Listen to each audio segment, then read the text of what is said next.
Je vous salue Marie, pleine de grâce. Le Seigneur est avec vous. Vous êtes bénie entre toutes les femmes, et Jésus, le fruit de vos entrailles, est béni. Sainte Marie, Mère de Dieu, priez pour nous pauvres pécheurs, maintenant et à l'heure de notre mort. Amen.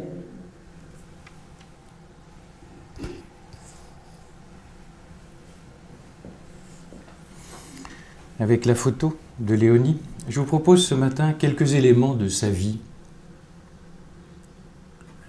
Petite biographie, mais en forme de touche un peu impressionniste.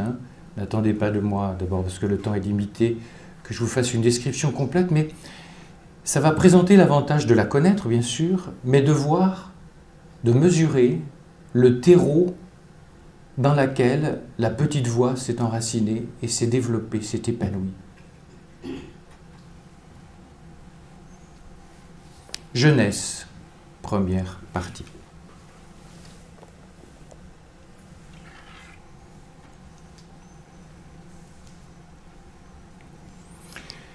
Léonie est née à Alençon le 3 juin 1863. Son papa, vous le savez, est horloger, bijoutier. Et puis maman est dentelière. Papa va quitter petit à petit tellement il y a de travail l'entreprise de sa femme et pour l'aider. Le bébé arrive, donc Léonie, après 2 grandes et jolies sœurs. Très tôt, Léonie décontenance son entourage, est même inquiète, surtout la maman, vous savez bien. Le contraste est en effet saisissant,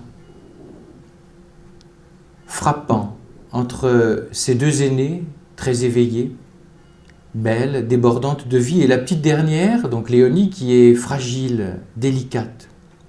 Certes blonde aux yeux bleus, ses traits et son faciès sont plus ingrats que ceux de ses sœurs. Moi, je trouve pas.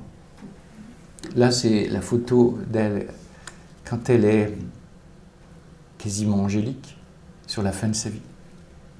Normalement, la beauté, comme ça vient de l'âme. Plus on est vieux, plus on est belle. Je dis ça parce que c'est une parenthèse. Un vieux prêtre qui vivait dans le péché s'est converti jamais trop tard avec le bon Dieu. Les jeunes qui vivaient à côté de lui disaient « Oh, mon père, c'est marrant, depuis quelques mois, on a l'impression que vous avez rajeuni de 10 ans. » Le péché, ça donne des rides, mes sœurs. La vie de la grâce, c'est un très bon lifting. Sérieusement. Elle a beaucoup de problèmes physiques, rougeole, coqueluche, grave eczéma. Comment Zélie Martin, qui a une fibre maternelle extrêmement forte, ne s'inquiéterait-elle pas? Elle écrit. La petite Léonie ne pousse pas bien. Elle ne paraît pas vouloir marcher. Elle est grosse et grande comme rien, sans être infirme toutefois. Elle n'est que très faible et très petite. Elle vient d'avoir la rougeole, dont elle a été bien malade, avec des convulsions très fortes. Dans cette famille, il y a la foi. On y croit. Et bien sûr, on va faire appel aux médecins généralistes, parce qu'on ne méprise pas les causes secondes que Dieu met sur notre route. Mais on s'adresse au divin médecin, et là on l'appelle au secours, parce que ça paraît mal engagé pour cette petite. Monsieur Martin, par exemple, va envisager un pèlerinage, il va l'accomplir, à pied à Notre-Dame-de-Cé pour obtenir la guérison de sa petite fille. De son côté, la maman, Zélie, va faire appel à l'intercession de sa sœur religieuse à la visitation du Mans. Retenez bien son nom, parce qu'on en reparlera. Sœur Marie d'Osité. Et celle-ci, vraiment à la fois, elle ne se contente pas de réciter quelques formules du bout des lèvres, elle intercède vraiment, vraiment. Et étonnement, mes sœurs, il y a une amélioration soudaine qui étonne tout l'entourage. À nouveau, Zélie. Léonie était dans un état pitoyable, et cela depuis sa naissance. Elle avait des battements de cœur continuels et une inflammation d'intestin qu'elle avait apportée en naissant. Enfin, je l'ai vue entre la vie et la mort, pendant 16 mois. Je me souviens qu'à cette époque, j'ai voulu la poser sur ses jambes sans pouvoir y réussir. Il est un fait certain, c'est qu'elle n'a jamais été malade depuis la neuvaine qui a été faite par ma sœur à la bienheureuse Marguerite Marie, béatifiée au mois de septembre. Aussitôt après la neuvaine, la petite courait comme un lapin. Elle est d'une agilité incroyable. Quelque temps après, la famille s'agrandit. Marie-Hélène meurt à 5 ans. Il y a une souffrance pour Léonie. Elle va se trouver dans la famille entre deux groupes. Le groupe des aînés et elle seule au milieu. Marie-Hélène est décédée. Vous savez bien, on a toujours besoin d'une petite sœur, un petit frère avec qui est du même âge. Et puis il y a le groupe qui viendra après. Et c'est assez étonnant si vous êtes allé visiter Lisieux. La configuration des chambres pour les filles Martin disent quelque chose de la solitude de Léonie. Vous avez 2 grandes chambres, une première grande chambre pour les aînés, vous avez une autre grande chambre pour celles qui suivront après Léonie, et au milieu vous avez une chambre en forme de couloir. Et c'est là que Léonie est. C'est pas du tout qu'on la punisse, c'est très révélateur, c'est tout. Elle se trouve entre deux groupes avec une solitude. Il y a un profond amour qui règne dans la famille Martin. Voici ce que relate Thérèse à propos de son lien avec Léonie. Ma chère petite Léonie tenait aussi une grande place dans mon cœur, elle m'aimait beaucoup. Le soir, c'était elle qui me gardait quand toute la famille allait se promener. Il me semble entendre encore les gentils refrains qu'elle chantait afin de m'endormir. En toute chose, elle cherchait le moyen de me faire plaisir. Aussi, j'aurais eu bien du chagrin de lui causer de la peine. Si la famille Martin se réjouit des nettes améliorations de la santé physique de Léonie, en revanche, l'équilibre de son tempérament, ça se déséquilibre. C'est caractère indiscipliné. La faiblesse de son intelligence inquiète. Et bien sûr, on ne manque pas de la comparer avec la conduite de ses sœurs, Zélie. On arrive difficilement à la faire obéir. Elle comprend très mal les choses. Mais elle a toujours été malade et j'espère qu'elle se développera. Déconcertée. Et puis l'entreprise est là. Vous savez que sans doute Zélie a fait un cancer par trop plein d'inquiétudes. Même si c'est difficile à dire tout de même. Trop plein de travail, un épuisement. Elle recourt à la tante visitandine, donc la sœur de Zélie.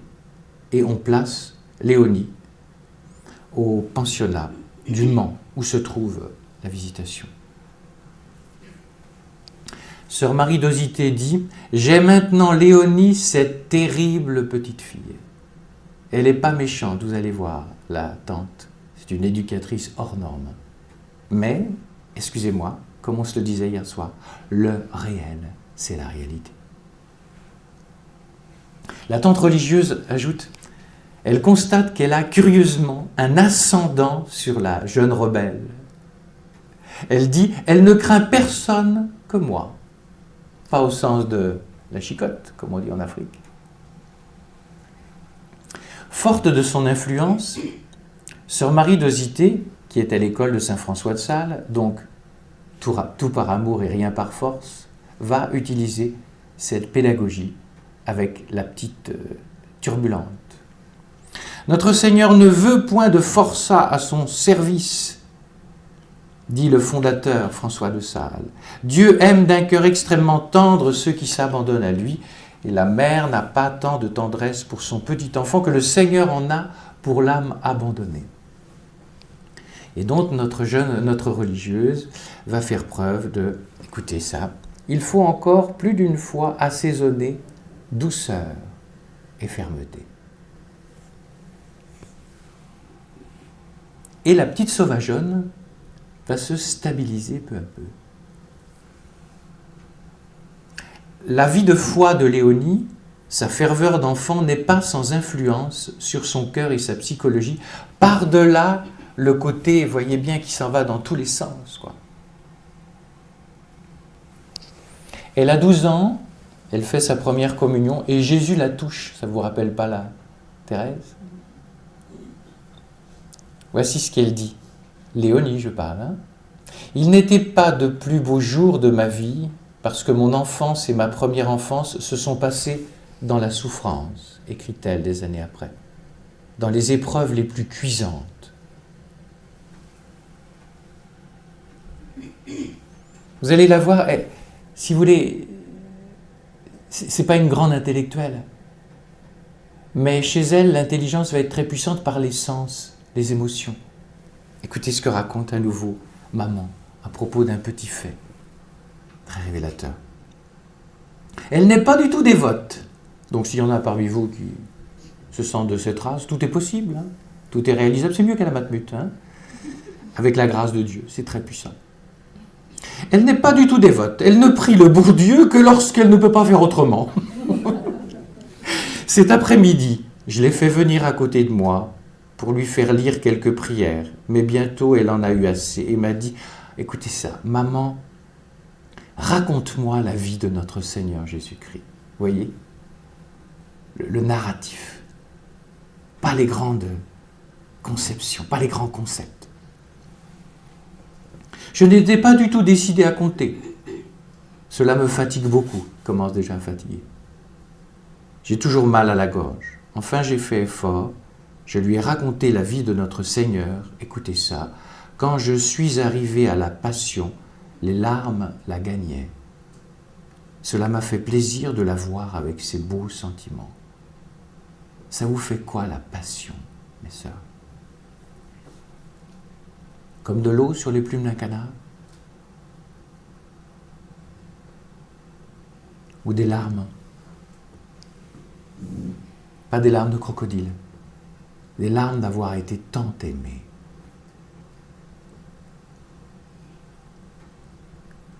Cette ferveur est grandissante, si bien qu'elle va laisser échapper son désir sincère de se consacrer au Seigneur. Moi, dit Léonie à sa maman, je veux écrire à ma tante du Mans, la tante religieuse, avant qu'elle ne meure et lui donner mes commissions pour le ciel. Je veux qu'elle demande pour moi au bon Dieu la vocation religieuse. C'est alors que Marie, la sœur, pouffe de rire. Et elle relate ça, Zélie, dans ses correspondances. Marie a faim de se moquer d'elle pour voir ce qu'elle allait répondre, mais elle a persisté, la petite. Et elle a dit « Que tout le monde se moque de moi, ça m'est égal. Mais je veux lui dire à ma tante cela avant qu'elle ne meure. » Vous voyez, déjà là, la niaque, la décision, la détermination. Désir de devenir religieuse qui, bien sûr, intrigue. Mais aspiration jusqu'à devenir une sainte, à vouloir être une sainte.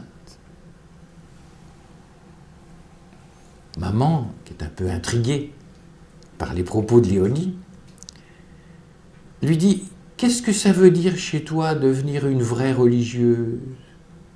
Cela signifie que je veux être une religieuse tout à fait bonne et enfin être une sainte. » Si une religieuse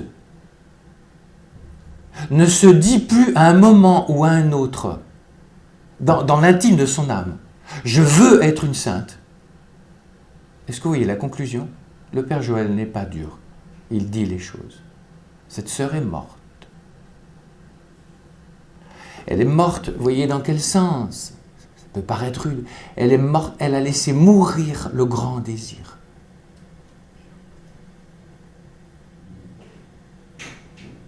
La crise de l'Église, mes sœurs, elle est là, chez les prêtres, dans les communautés religieuses.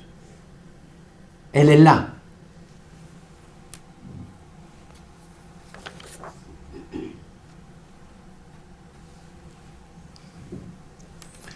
Je voudrais signaler aussi, mais je n'en sais que, semble-t-il, très peu.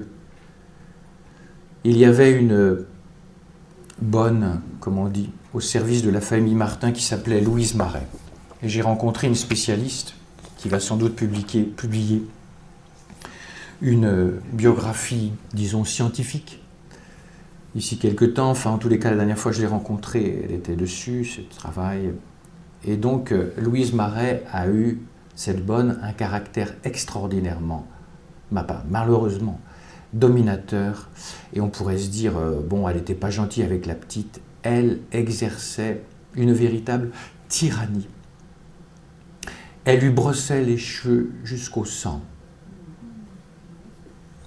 Et il paraît qu'il y a des choses pires, on peut les imaginer. Je ne sais, on saura ça plus tard. Madame Martin ne s'en aperçoit absolument pas. C'est Marie qui s'en aperçoit. Et elle dit ça à sa mère. Et la mère est tellement bonne, elle lui fait des remontrances. Louise Marais a changé, bien sûr, mais elle l'a gardée à son service. Le dénouement de cette affaire, mes sœurs, relève du miracle. Elle aurait dû être traumatisée, à vie. Quand Léonie parlera de cette expérience, quand elle sera âgée comme religieuse, elle dit « Je crois que j'ai tout pardonné, même à ma bourreau, à mon bourreau. » Est-ce que tu vois ce que ça veut dire? Ça n'a pas dû être du genre de taloche, hein. Ça a dû être terrible. On saura ça plus tard. À nouveau une parenthèse pour nous.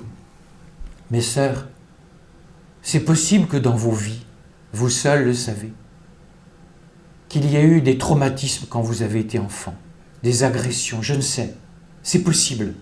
Mais vous voyez que tout est, avec la grâce de Dieu, tout est possiblement, ça peut être pacifié, quoi.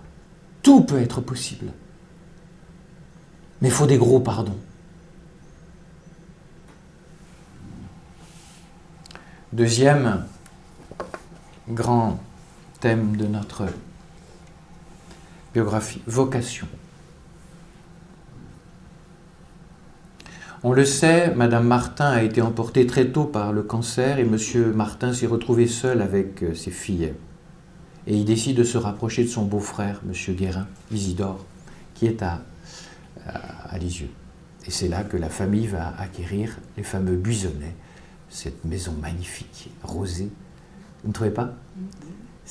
À l'époque, ça devait être... Monsieur Martin aime ses filles. En octobre 82, Pauline rentre au Carmel. En octobre 86, Monsieur Martin, avec sa smala de fille, mis à part Pauline qui est rentrée, s'en va à Alençon, parce que c'est là qu'ils ont vécu, hein, dans la première partie de leur vie de mariage, parce que Marie va faire ses adieux à maman, qui est enterrée à Alençon, parce qu'elle aussi va rentrer au Carmel. C'est alors que Léonie, dans ce séjour à Alençon, dit à rien à personne et rentre chez les Clarisses. Oui, je sais, c'est un peu louche. Elle rentre chez les Clarisses et demande à la supérieure d'être accueillie. Tout le petit monde repart à Lisieux sans la Léonie. Personne croit trop. On se dit, mais qu'est-ce qui se passe? Bon, voyez, ça n'a pas duré longtemps. Premier échec de la vie religieuse chez Léonie. Elle réintègre les Buissonnets. Et puis on va se dire, avec un truc pareil, elle a dû prendre une bonne leçon pour l'avenir. Monsieur Martin aime les voyages, et c'est la période des grandes découvertes, vous le savez, et il s'en va à l'exposition maritime avec ses filles internationales, donc au Havre. Et comme dans cette famille, on aime bien joindre le culturel au spirituel, dès que la visite culturelle est terminée, eh bien on accoste. Et ils accostent à Honfleur, et là, ils vont faire une prière à Notre-Dame-de-Grâce. Et là, il y a la petite Thérèse, avec Léonie, qui doivent être derrière la genouilloire. Et Thérèse parle tout bas. Et elle lui dit, je voudrais être religieuse. Et Léonie lui répond, moi, mon attrait est toujours présent. Ah bon. Sans tarder, peu après ce périple, Léonie tente un second essai de vie religieuse. Mais cette fois chez les visitantines de Caen, car la règle, semble-t-il, est moins austère.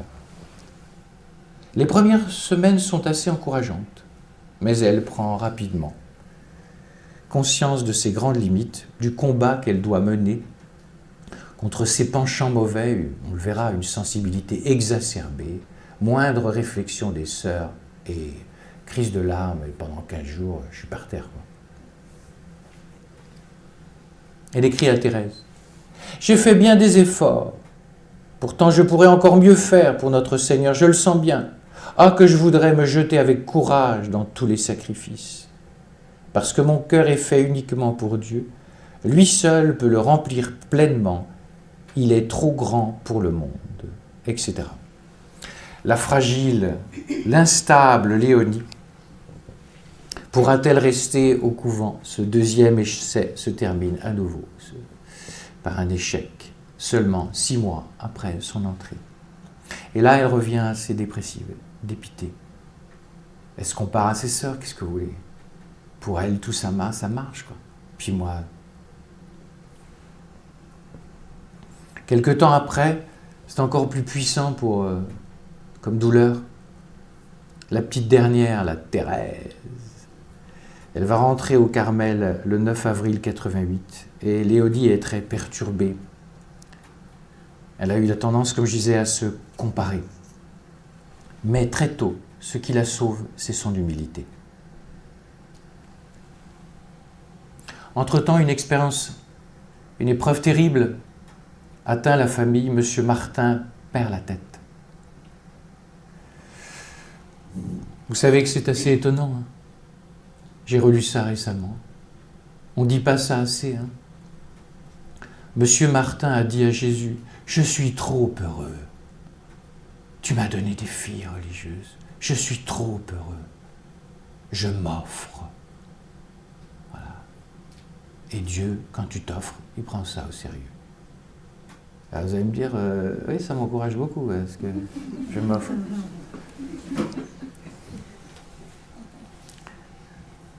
Quand Dieu donne, quand vous vous offrez à lui, quand vous vous livrez à lui, oui, il y a un sacrifice, sacrum facere. Mais l'onction est tellement plus puissante. Je ne sais plus chez qui j'ai lu ça. Je crois que c'est François de Sales ou Jeanne de Chantal. Je crois que c'est Jeanne de Chantal.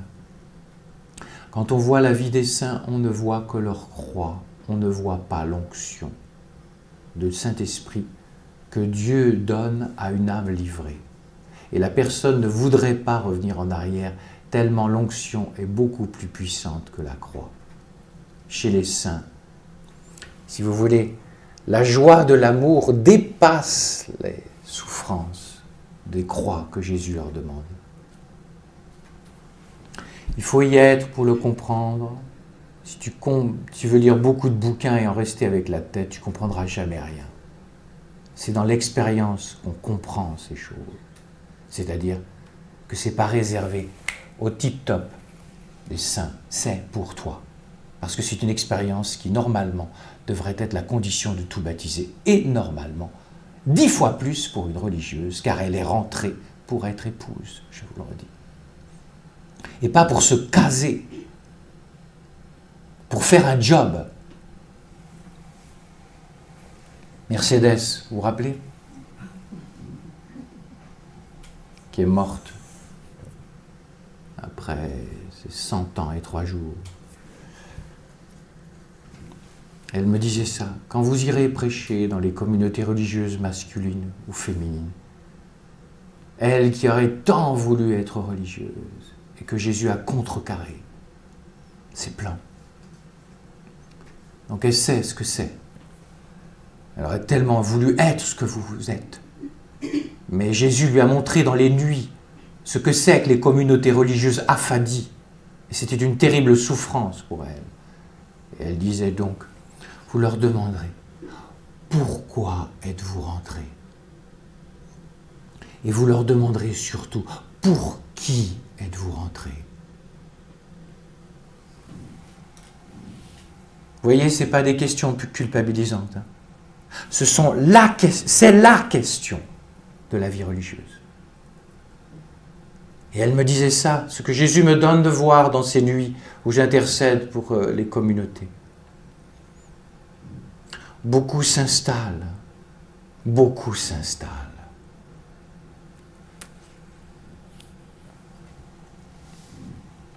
Et Jésus souffre beaucoup des âmes installées. Parce que les religieuses doivent être celles qui donnent plus d'amour que les gens du monde. Parce que c'est un appel qu'il vous a donné. Un appel à l'intimité. Un appel à l'union.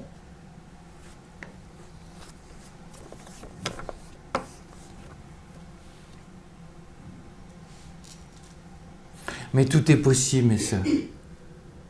Écoutez, il y a quelque temps, un vieux prêtre, quand je dis vieux, c'est le concétage, pour moi c'est vieux au sens de africain, hein, que ça soit clair. Hein. C'est-à-dire c'est sagesse, n'est-ce pas? 92 ans, 96 ans. Un vieux prêtre de 85 ans. Tenez-vous, ce prêtre est admirable. Il a commencé à faire oraison à 85 ans. Et il dit, ma messe, c'est curieux. Mais c'est curieux, je ne la sais pas la même manière. Il m'a même dit une chose naïve, extraordinaire. Il m'a dit, c'est marrant. Je me regarde en me rasant le matin, je me sens plus jeune. Ben, j'ai dit, j'ai hâte de te voir. Parce que le confinement, j'ai hâte de voir l'auréole. Mais plus sérieusement, voyez-vous, hein, tout est possible, mes sœurs. Dites pas, mon père, j'ai l'âge. Il n'y a pas d'âge pour Dieu, pour le renouvellement.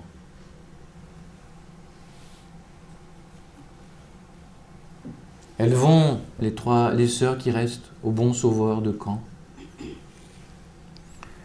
Et puis elles vont visiter. Ensuite, elle fait un 3e essai de vie religieuse. En 1893, elle frappe pour la seconde fois à la visitation de Caen. Vous le devinez, dans la famille, on n'est pas sans s'interroger. Ça va-t-il marcher? Va-t-il y avoir un drop? Léonie, du moins Thérèse à Céline. La lettre de Léonie nous inquiète beaucoup. Oh, qu'elle sera malheureuse si elle revient dans le monde. Mais je t'avoue que j'espère que ce n'est qu'une tentation. Il faut beaucoup prier pour elle. Le bon Dieu peut bien lui donner ce qui lui manque. La Thérèse a une foi folle, vous allez voir. Entre-temps, la santé de M. Martin s'aggrave, il reçoit l'extrême-onction. Et le 29 juillet 1994, il s'endort. Vous avez un très beau geste qui a dû être plein d'émotions, vous devinez. Quand il quitte les sœurs au Carmel, sa bande au Carmel, dans le parloir, lui qui est très abîmé sur sa chaise roulante, il fait ça. On se reverra là-haut.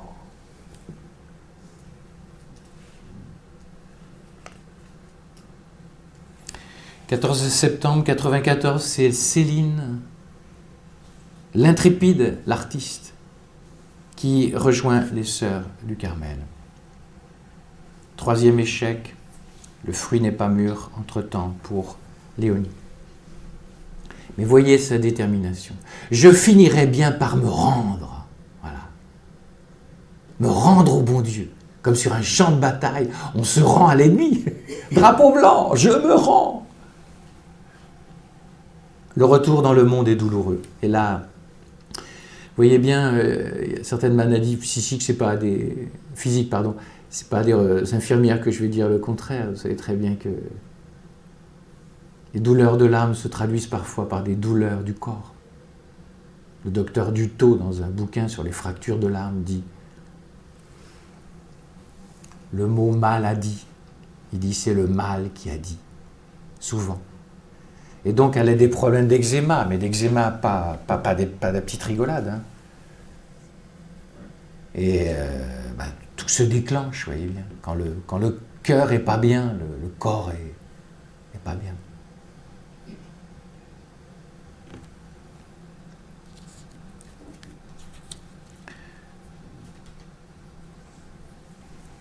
De son côté, Thérèse, parvenue à un haut degré d'abandon, très rapidement, course de géant, rappelez-vous, n'hésite pas à lui enseigner la petite voix dans ses courriers. Elle lui dit « Léonie, il faut que tu prennes Jésus par le cœur. » Après le décès de M. Martin, c'est au tour de Thérèse, la petite dernière, d'avoir des problèmes alarmants de santé. Et vous allez voir la prophétie de Thérèse de Lisieux, qui curieusement a vécu, redisons-le, dans une forme de nuit intérieure. Elle répond à Léonie suite à un courrier. Thérèse. Tu veux qu'au ciel je prie pour toi le Sacré-Cœur? Sois sûr que je ne t'oublierai pas de lui faire les commissions et de réclamer tout ce qui sera nécessaire pour que tu deviennes une grande sainte. Et écoutez la suite, ça, on ne le sait pas, car ça a été révélé au procès apostolique. L'audace de la Thérèse. Vous allez sans doute être bluffé. Ça a été rapporté donc par discussion d'une des sœurs. Le propos de Thérèse. Mon Dieu, pour Léonie, faites que ce soit votre volonté qu'elle soit visitandine. Si elle n'a pas la vocation, je vous demande de la lui donner. Quand j'entends dans le monde tous ces gens qui quittent la vie religieuse, ou la vie certaine, non, je me suis trompé. Non, tu t'es trompé en pensant que tu t'es trompé.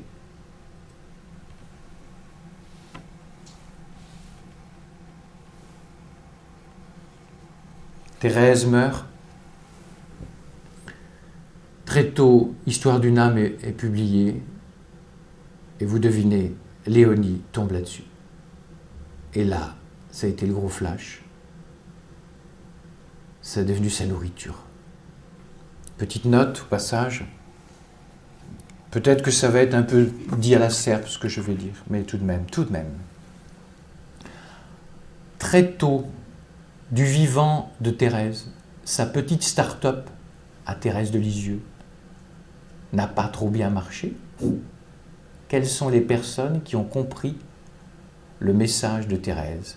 Deux cabossés, Léonie et Marie de la Trinité, religieuses venant de la région parisienne, Paris, qui avait une affectivité buissonnante et qui, s'il n'avait pas connu Thérèse, elle ne serait pas restée, quoi. Mais à la mort de Thérèse, avec l'histoire d'une âme, alors là, ça va devenir le livre de chevet de Léonie. Elle va s'en imprégner. Mais surtout, elle ne va pas le lire avec ça. Elle va le lire circum giratio, entre la tête et le cœur, et même les pieds et les mains, puisqu'elle va passer à l'expérience.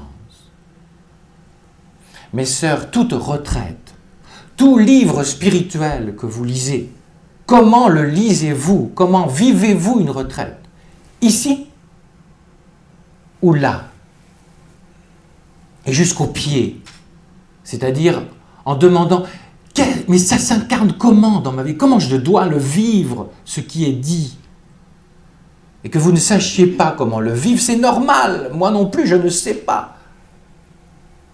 Mais la Vierge le sait. Et l'Esprit Saint le savent. Quand vous lisez un livre, vous pouvez comprendre tous les mots. Parce que, je ne sais pas quoi, vous avez votre diplôme.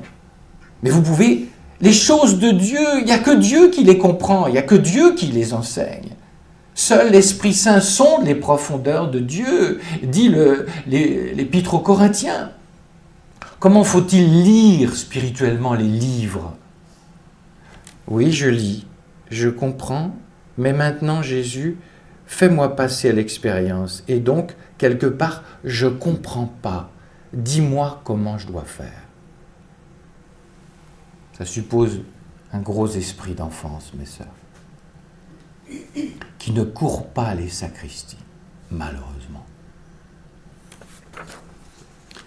Consécration, troisième chapitre.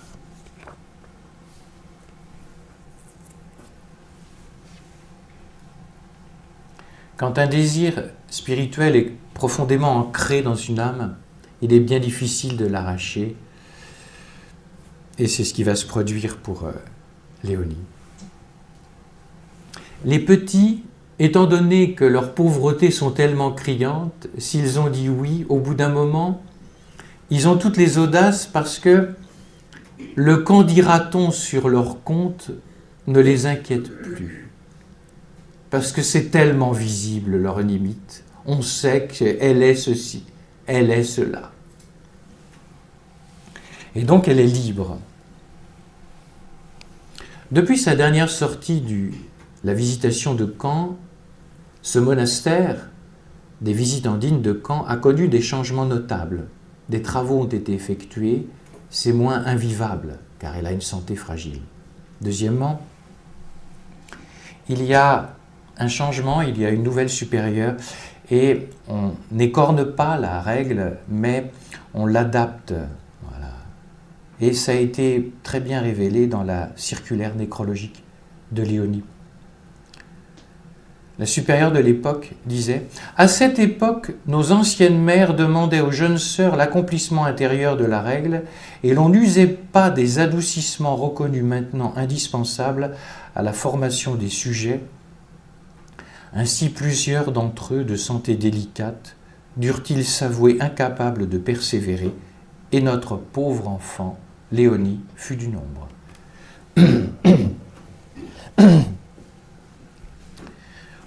Quand Léonie arrive à nouveau pour sa 4e tentative de vie religieuse, 3e à Caen, le noviciat est rempli à la faveur de ces changements.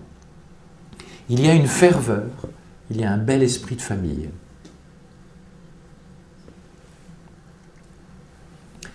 Avouez-le, je ne sais pas comment vous êtes, n'importe quel supérieur qui a les pieds à peu près sur terre aurait refusé une 4e demande. Enfin, mes sœurs. Qu'est-ce qui a fait que la supérieure a dit « on tente » et c'est même plus qu'on tente. Elle le dit « Je la connais. Je me suis rendu compte que c'est une âme obéissante. » Ça ne veut pas dire carpette, ça veut dire une âme souple. Et donc la grâce de Dieu est possible. Et elle a senti aussi son extraordinaire détermination. « Je sortirai d'ici dans mon cercueil », dit Léonie.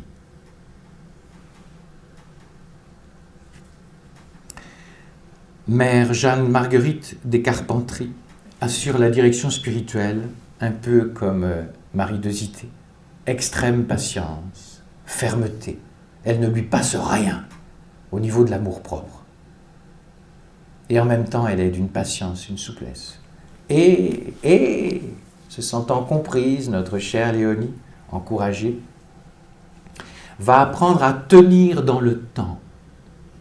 Et tempête dans un verre d'eau, il va y en avoir moins. Ça suppose une extrême humilité.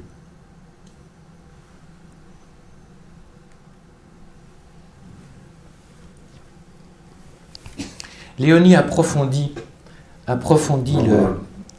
le message de Thérèse. Elle est tout surpris du rayonnement international, fulgurant de Thérèse de Lisieux. La communion spirituelle de Léonie avec sa sœur défunte Thérèse va s'intensifier. Je pense sans cesse à Thérèse. Pas au sens, vous voyez, de quelqu'un qui n'arrive pas à faire le deuil. C'est comme si c'était devenu une grande sœur au ciel. Et vous allez voir qu'est-ce que ça donne chez Léonie, le passage de « je sais » à « je veux expérimenter ». Je ne veux pas en rester à des choses que je connais au niveau spirituel, je veux passer à l'expérience.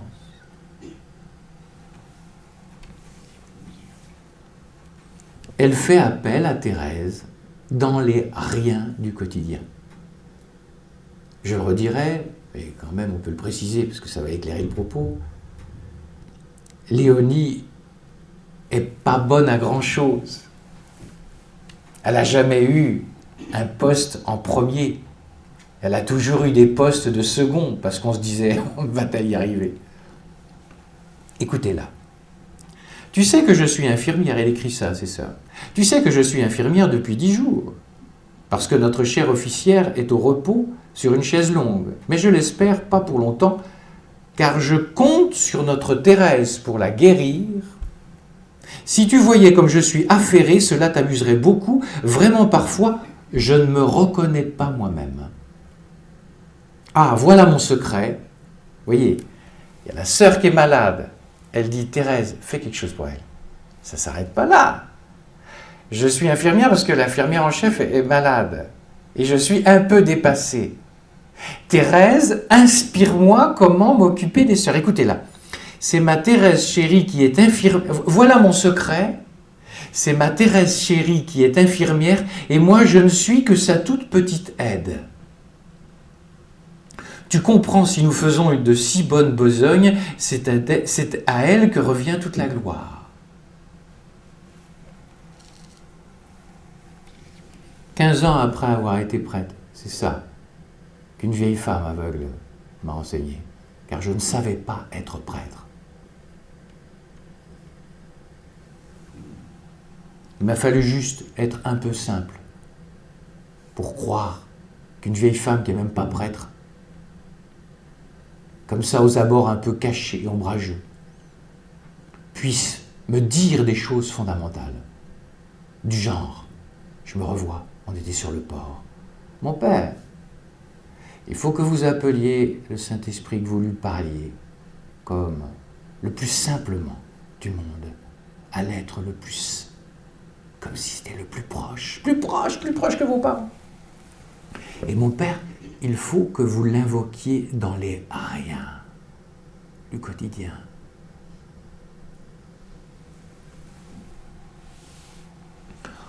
Bon, pour vous, c'est plus facile parce que vous avez un voile, mais les cheveux blancs, pourquoi on s'en fait tant? Parce qu'on veut tout faire.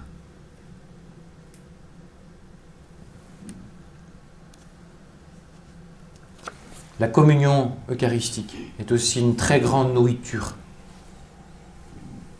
Tout est simple pour les esprits simples.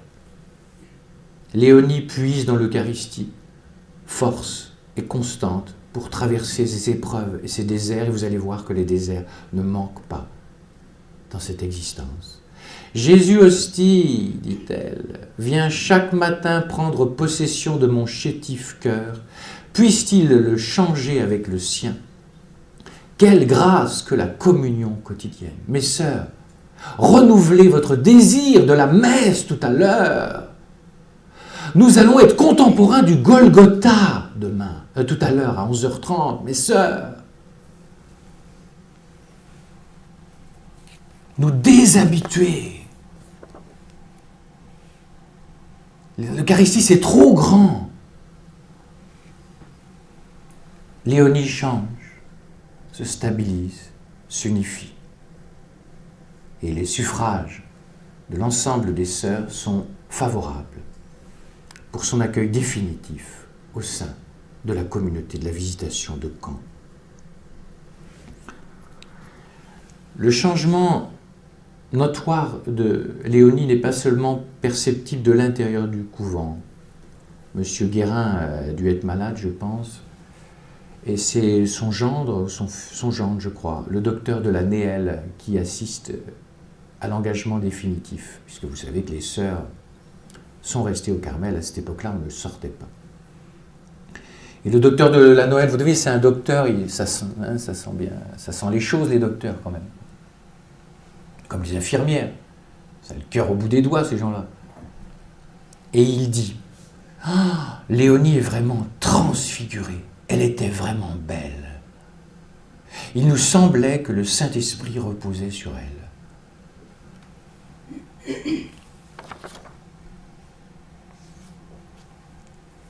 Le grand saut est accompli. Les journées sont réglées. Vous savez qu'une des ascèses de la visitation, c'est le découpage du temps pour que la sœur ne s'approprie pas son job. C'est tellement fréquent. Combien de fois on va dans des communautés, mon père, vous ne pourriez pas essayer de prier. Voilà, j'étais obligé de demander de changer une sœur qui avait son job depuis 10 ans, 20 ans. Puis j'ai confié ça à une autre et ça se passe pas bien. Bon, je sais ce qui se passe bien. C'est qu'elle s'était approprié le truc et c'était mon affaire et voilà. Et dans la vie de la visitation, on peut difficilement s'approprier son propre travail parce que tout est découpé avec des tranches très limitées dans le temps. C'est une ascèse difficile. En plus, Léonie est extrêmement lente.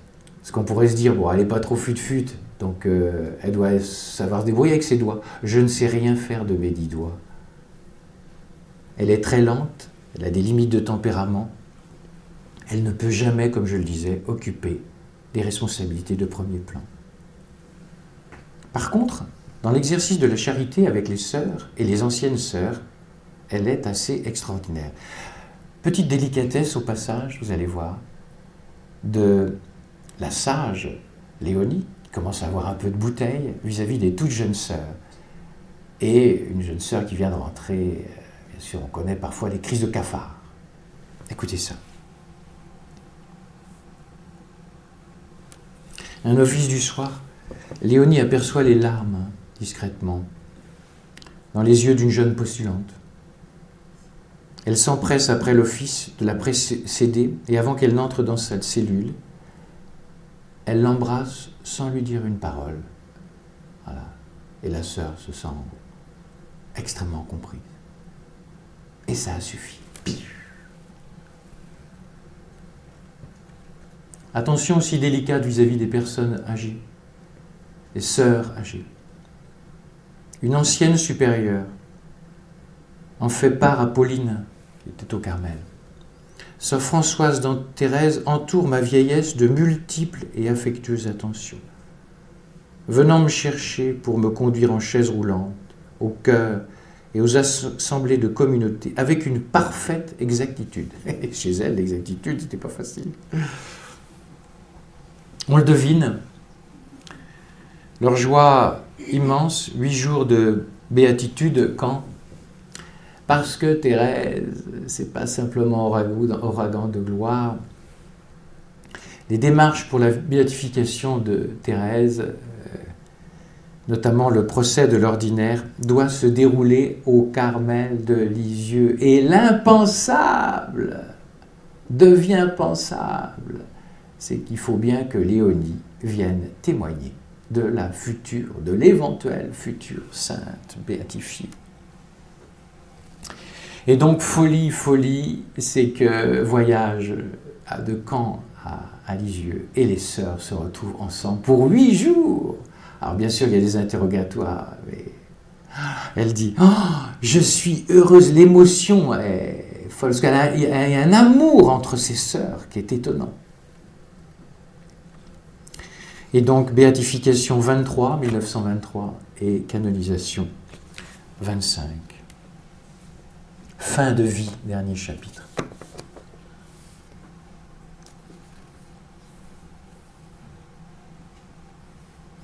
Tout au long de sa vie, Léonie a exprimé sa nostalgie du ciel à cause de son tempérament facilement, on pourrait dire dépressif aujourd'hui, mélancolique de son temps. Elle dit « Comme mon exil est long, prenez-moi Jésus, je suis fatiguée, ennuyée de souffrir. » S'il y en a qui souffrent de ça parmi vous, qu'elle n'ait pas honte et qu'elle n'ait pas peur. En plus, vous devinez, l'âge arrive et les douleurs rhumatismales sont terribles. Je souffre de rhumatisme dans l'articulation des pieds. Cela me donne une démarche de petite bonne femme toute rabougrie.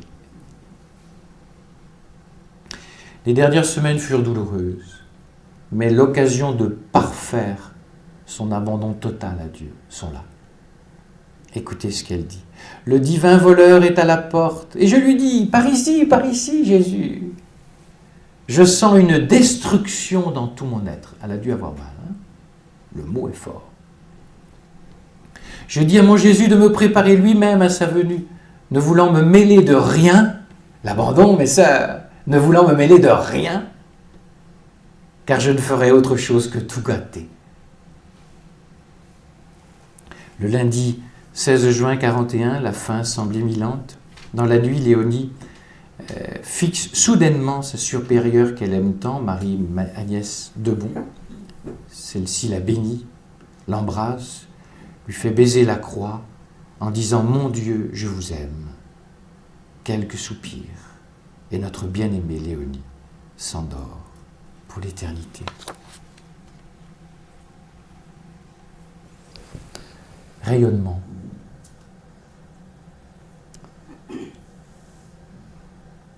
Une des premières lettres reçues provenant des États-Unis, mes sœurs. Je crois bien qu'elle n'y est pas allée, hein. Le bon Dieu, lui, il n'y a pas trop de problème de GPS. Il me semble qu'elle laissera à Léonie une inspiratrice pour les jeunes d'aujourd'hui qui ont des difficultés à s'ajuster à notre monde et aussi pour les parents qui ont des problèmes pour leurs enfants. Je vous dis, moi j'ai bon espoir qu'il se passe quelque chose.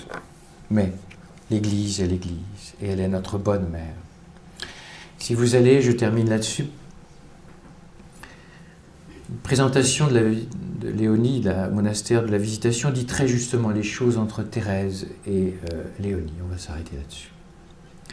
Si Thérèse est dans l'Église une rose resplendissante dont les effluves vont aux confins du monde, Léonie, c'est l'humble violette, cachée dans l'herbe, dont le parfum discret enveloppe celui qui s'arrête, envahit son cœur, le fortifie et l'apaise.